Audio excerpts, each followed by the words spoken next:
And what's your take on this question? Well, I think it does have to do a lot with your own mental mindset from basically even before you hit puberty to your type of relationship exposures.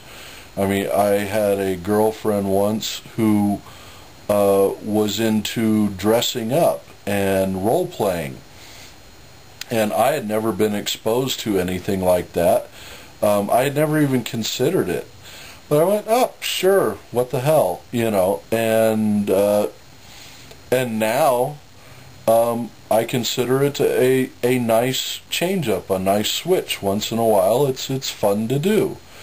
And as far as like pedophilia and, for my opinion, bestiality kind of goes into the same category. Interspecies erotica, fuck off. Right. There are definite things that psychologically go on with a person throughout their life. Everybody has different life experiences. It draws you to different things. What some people would call a foot fetish and really be into, or a smoking fetish, or something else that's fairly benign, dressing up, role-playing, things like that. Unless you're exposed to it, you don't really think about it much unless you have a natural tendency for that. And even then, psychologists have shown that those things tend to come from something in your childhood or something your parents did or something of that ilk. So what makes something dirty versus erotic is basically, I think it's more of a mental mindset than the act itself. Even people who are pedophiles show to have a brain chemistry imbalance, and that's what makes them pedophiles. There are drugs that will correct the imbalance, and these same people are just as dead set against pedophilia as anyone else. And so it has to do with brain chemistry and your lifestyle growing up as to what is erotic versus dirty.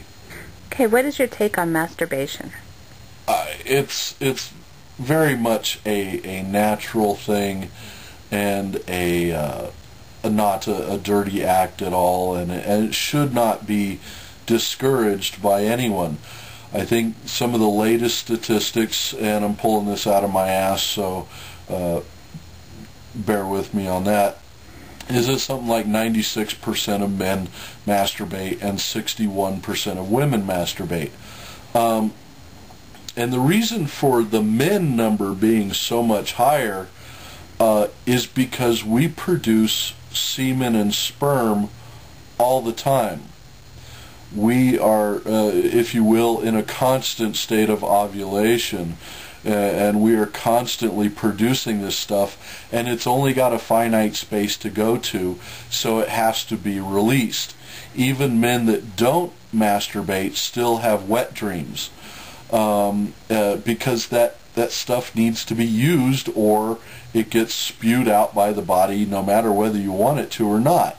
And so I think masturbation is healthy and just fine. I don't think anyone should be put off by it. And realistically, I think basically 100% of men do it. If they say that they don't, either they have underdeveloped testes, or they're lying. And you? Well, I think for women, masturbation is a kind of different topic.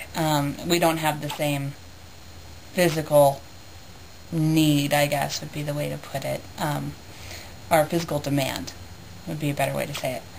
And as for me personally, I didn't do any masturbation until I was in my 20s. So I'm not really, I don't even put myself out there as being an authority on the topic as far as women. But I don't see anything wrong with it. It's a good way to understand your body. It's a good way to know what works for you, what doesn't work for you. And I don't think there should be the stigma, especially the stigmas like I grew up with in childhood. There's no reason for it. It's not anything wrong. It's not anything bad. You're not going to harm yourself. You're not going to become less desirable to the opposite sex. In fact, you'll probably end up being more desirable because you know what you want. So the stigma about masturbation just needs to go away for both male and female. So how do you see the evolving zeitgeist regarding sex views and opinions?